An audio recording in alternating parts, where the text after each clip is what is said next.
Thermometer in my car, it was minus 15 degrees. Now that was the air temperature. The wind chill exceeded minus 45 degrees. I mean, it was cold. I mean, it was very cold. As a matter of fact, I was driving down the street. I saw the mayor of Chicago was out on the street corner. It was so cold, he had his hands in his own pockets. So it wasn't big and glamorous, but allowed a lot of volume to be sold. So the experience I have in this business is deep.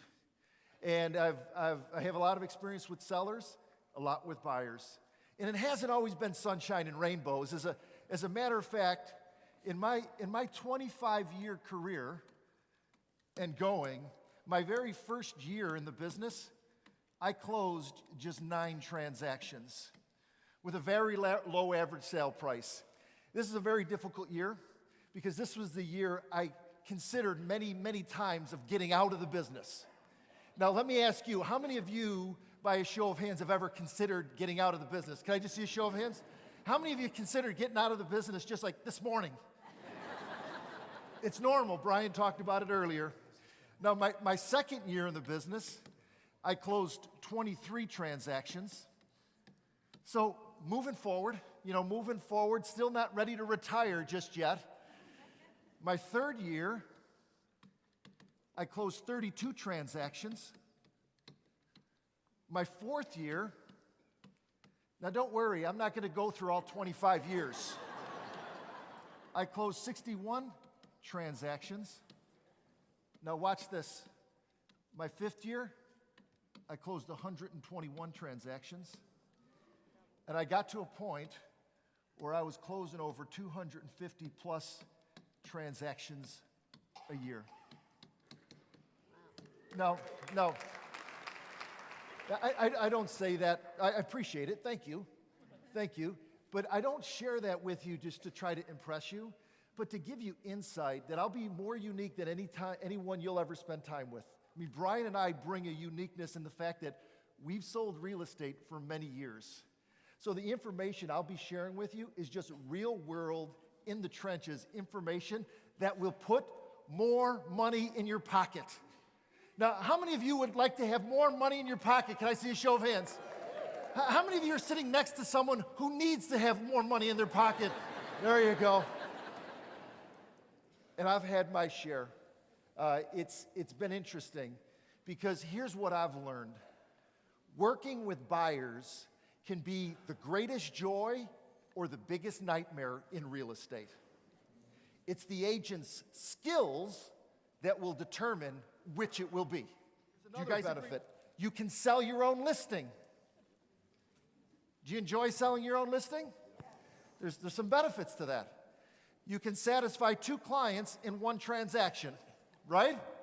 You make twice the income, and you get a chance to work with a competent agent on the other side of the transaction. Next, it's what most agents do. They don't understand what the appropriate level is, so they do nothing.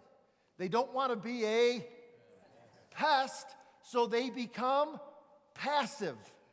And when you become passive, you're a passenger on the ship. And then the buyer is dictating your future.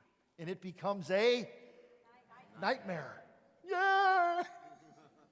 You need to let that person know where you are taking them. Would that be a good idea? Would it be kind of scary if you put a buyer in your car and just took them all over the place and you didn't tell them where you were going? You know what that's called? Kidnapping. And so many agents kidnap buyers. You have to let them know. Let me just tell you this. Again, this is not a suggestion. This is not even open for debate. I've walked a mile in your shoes, and the truth of the matter, I'm further down the road than most. I know this to be true. This is a lesson from Sales 101. You can write this down. Assume your buyer knows nothing. The 3 elements of your game plan, the 3 elements that this is going to entail when you're working with a buyer, and again, I don't have time to expand upon this whole thing. It's real simple. It's location. What's the second one? Location. Wrong. It's price. Now this is, I know location, I'm saying when you're working with a buyer, location is number one. And the third one is the condition or style of the home. So it's pretty simple. These are the three parameters that a buyer uses to determine where they'll eventually go, right? So you get the location nailed down.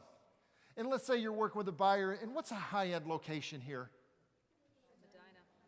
Medina Homes? Okay, I want to live in Medina Homes, right? Okay, great. You're interested. Okay, what price range are you in? $350. Okay. Okay, let them dream. Let them dream. Okay, location, Medina Homes, $350. Okay, no problem. What would you like? 5 bedrooms, 4-car garage, acre lot. Now, do you get unrealistic buyers like that, yes or no? No problem. You got to let the buyer know.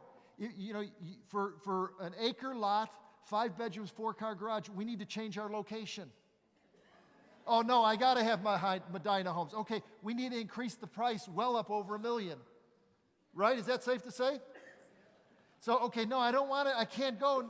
Okay, no problem. Here's what I want. You want a 5-bedroom home on a 1-acre lot with a 4-car garage? Here's what I recommend you do. For $250, get in your car and drive east. Drive until you qualify. And then when you're right around the Snake River Canyon, call me, because I like to get a referral fee.